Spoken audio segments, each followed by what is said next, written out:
یہ وہ پاکیزہ کتاب ہے جو روشنیوں کا منبع ہے۔ قرآن مجید کے 5 حق ہیں، اس پہ الگ بحث کی جا سکتی ہے، لیکن میں ایک بات آپ کے سامنے رکھنا چاہتا ہوں بڑے درد دل کے ساتھ کہ کیا ہم نے قرآن مجید کے حقوق کو پہچانا؟ آج ہم قرآن مجید کے ساتھ جو اس کتاب ہدایت کا تقاضا تھا کیا ہم نے پورا کیا؟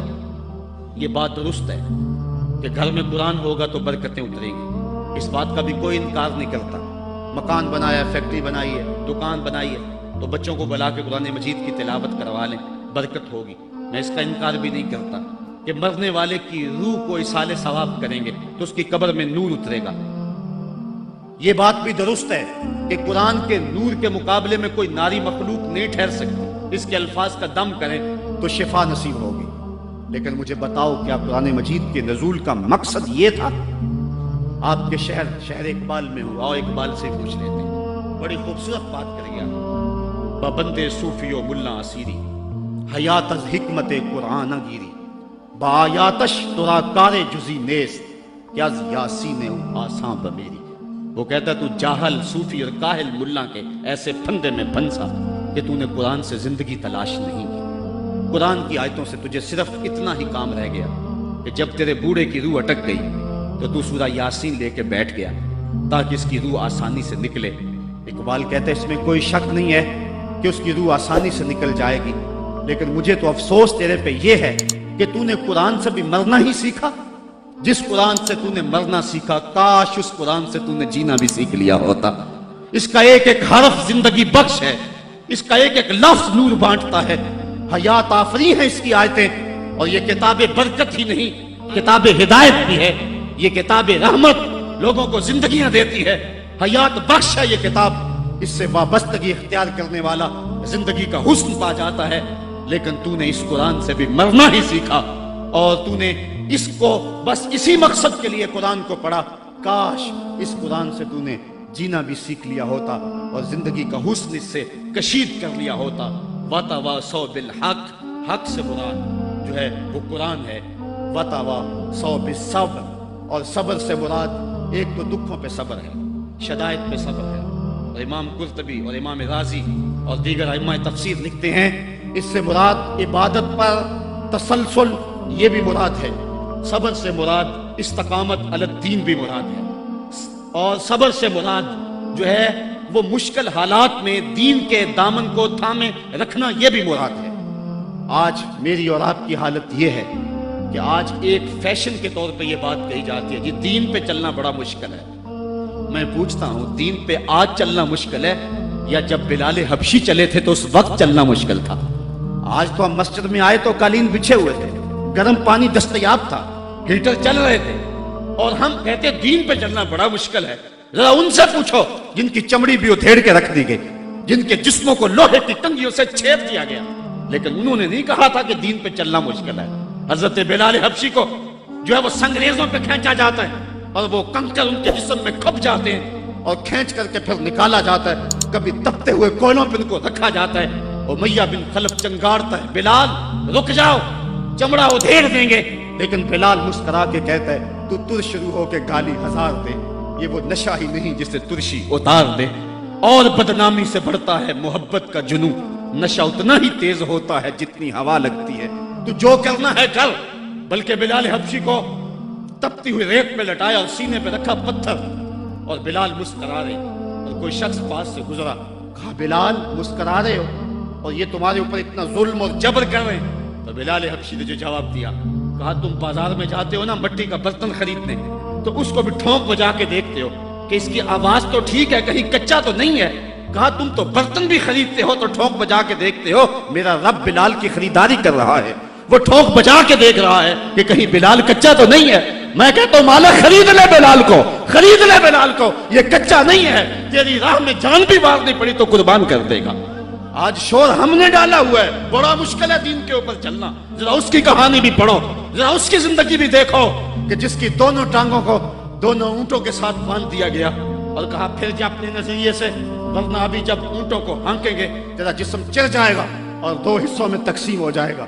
اس نے کہا کر لو جو کرنا ہے، اور جب اونٹوں کو ہانکا لگایا گیا، ہمیں تاریخ بتاتی ہے کہ جب اس کا جسم چرنے لگا اور سرخ سرخ قطرے گرنے لگے تو ہمیں ہماری عقل تو یہی کہتی ہے کہ اس نے چیخوں سے آسمان کو سر پہ اٹھا لیا ہوگا، لیکن ہمیں تاریخ نے بتایا جب تک زبان بولتی رہی اس کے لبوں پہ یہی تھا، فزت برب الکعبہ، فزت برب الکعبہ، کعبے کے رب کی قسم میں زندگی کی بازی جیت گیا ہوں۔ آج شور ہم کر رہے ہیں، یار ہم سے تو وہ عورت اچھی، ابھی دور کی بات نہیں ہے، اقبال نے نظم کیا، وہ ایران کی طاہرہ نامی عورت جس کو ایک کنویں کے کنارے کھڑا کیا، اس کے سامنے اژدہا ڈالے اس کنویں کے اندر اور بچھو ڈالے اس کنویں کے اندر، کہا پھر جا اپنے نظریے سے ورنہ اس میں پھینک دیں گے تجھے۔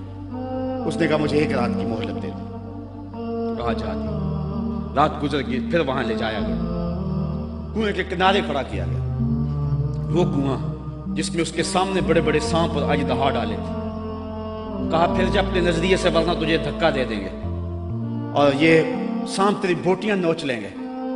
اس نے کہا پھینک دو۔ کہا تو نے رات سوچا نہیں ہے؟ کہا میں نے سوچنے کے لیے رات تو نہیں مانگی تھی، میں نے رب کی عبادت کے لیے مانگی تھی، میں نے تو استقامت طلب کرنے کے لیے مانگی تھی، رب سے یہ عرض کرنے کے لیے رات مانگی تھی، مالک عورت ذات ہوں، اور میرے سامنے اتنے سانپ اور اتنے بچھو پھینکے گئے، اور جب میں ڈالی گئی نا اس کنویں میں تو وہ میری بوٹیاں توڑیں گے، مجھے ڈنگ ماریں گے، کہیں ایسا نہ ہو کہ میری چیخوں کی آواز غیر محرم سنیں اور پھر وہ تمسخر اڑائیں اس پہ، اور محمد عربی کی امت کی ایک باندی پر وہ تمسخر اڑائیں اور کہے اڑائیں۔ میرے مالک مجھے صبر دے دے، مجھے حوصلہ دے دے، اور میں نے رب سے یہ حوصلہ مانگ لیا ہے، اب پھینک دو، تم میری چیخ نہیں سنو گے۔ ہم میں سے تو وہ عورت اچھی تھی، اور آج ہم جو ہے وہ کہتے ہیں بڑا چلنا مشکل ہے دین پہ، ان کی چمڑیاں بھی ادھیڑ دی گئی۔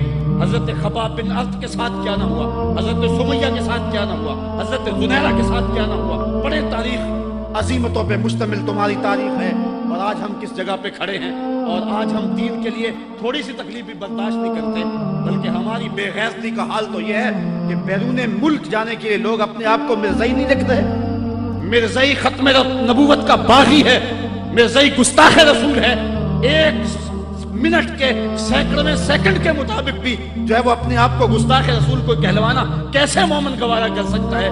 آج کتنے لوگ ہیں جو مرزائی لکھ کے بیرون ملک چند ٹکوں کے لیے جو ہے وہ اپنا دین بیچ رہے ہیں، کہاں وہ لوگ اور کہاں یہ زمانہ۔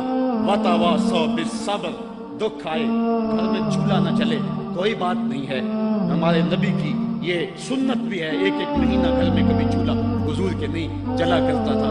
امام منذری نے لکھا ہے کہ حضور جب آئے حضرت سیدنا سلمان فارسی کے گھر کے اندر، انہوں نے ایک دن حضور کو گزرتے ہوئے دیکھا، دعوت کی، تو جب حضور کے سامنے کھانا رکھا گیا تو آنکھیں شفاف، اور پھر ایک روٹی لی اور چند روٹیاں ایک خادم کے ہاتھ میں دیتے ہوئے کہا جاؤ ہمارے گھر دے آؤ، میری بیٹی فاطمہ کتنے دنوں سے بھوکی بیٹھی ہے، مال کے کونین ہیں وہ پاس کچھ رکھتے نہیں، دو جہاں کی نعمتیں ہیں ان کے خالی ہاتھ میں۔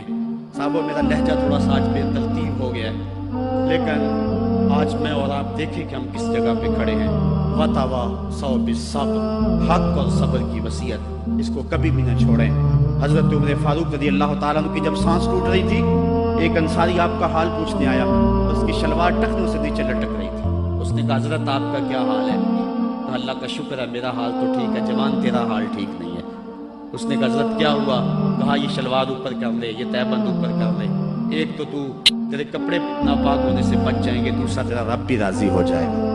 اور اس کے بعد آپ کی سانس ٹوٹ گئی اور دائیں چل کو لبیک کہہ گئے۔ تو وصیت کے عمل کو آج ہم نے چھوڑ دیا ہوا ہے، اور آج ہماری جو حالت ہے اور جس جگہ پہ ہم کھڑے ہیں، اسی کشتی کو ہے خوف تلاطم صد ہے منہ موڑ دیے تھے جس نے بڑھتے ہوئے طوفانوں کے۔ ہم ٹوٹتے تھے تو زمانہ ہمیں راستہ دیتا تھا، دنیا ہماری باج گزار تھی اور ہم کائنات کے حکمران تھے، لیکن آج وہ لمحے، وہ اندلس کی کہانیاں اور وہ سسلی اور سکلیا کے اندر جو کچھ ہماری جو ہے وہ عظیمتوں کی کہانیاں تھیں، آج کہاں ہیں؟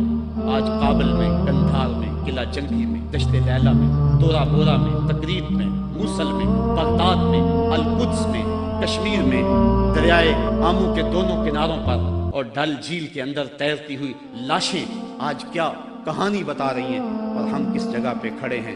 صاحبو ہمیں پوری طرح سے یکسوئی سے آگے بڑھنے کی ضرورت ہے، اور سورۃ العصر ہمیں جس سمت بلا رہی ہے یہ اس عصر اور اس زمانے کا تقاضا ہے۔ اللہ تعالیٰ میرے بے ترتیب جملوں کو اپنی بارگاہ میں قبول فرمائے، اور وہ رب ایسا فرماتا ہے، اشہد بلال عند اللہ اشد، بلال کی اسد بھی اللہ کے ہاں اشد ہے، تو اللہ تعالیٰ میری اسد کو قبول کر لے اور میرے لفظوں کا درد دلوں میں اتار دے، اور اللہ امت کو کھویا ہوا مقام عطا فرما دے۔ کار ما آخر شدو آخر زما کار نشد، مشتے خاکے ماں غبارے کوچائے یارے نشد۔ ورنہ جی تو نہیں چاہتا تھا کہ بات کو چھوڑوں، جی چاہتا اس رات نو میں شردی فجر تک روک لواں، جے وس چلے میرا تے سونے نو حشر تک روک لواں۔ نہ نظر کرم دی جات مکے، نہ بات مکے، نہ رات مکے، مگر دل کے ارمانہ پورے ہوئے تھے ابھی، یہ غضب ہو گیا کہ سحر ہو گئی۔ ان کی زلفیں جدھر بھی بکھرتی گئی، گیت گاتی ہوئی شب ادھر ہو گئی۔ ان کی آنکھوں میں ایسا نشہ تھا فراز، جس نے دیکھا وہی لڑکھڑاتا گیا۔ اس سمت ہی بہاروں کے رخ پھر گئے، جس طرف کے نشیلی نظر ہو گئی۔ چاند گہنا گیا، مہر شرما گیا، حسن ہر ایک شے کا سوا ہو گیا۔ ان کے آنے کا یارو مزہ آ گیا، پوری دنیا ہی شیر و شکر ہو گئی۔ کن کی کنجی ہے جس کی زباں وہ نبی، جس کی قرآن ہے داستاں وہ نبی۔ ان کی نظروں کی وسعت کی کیا بات ہے، جب بنی ہم پہ ان کو خبر ہو گئی۔ تم سے فریاد ہے اے گنبد خضرا والے، کعبے والوں کو ستاتے ہیں۔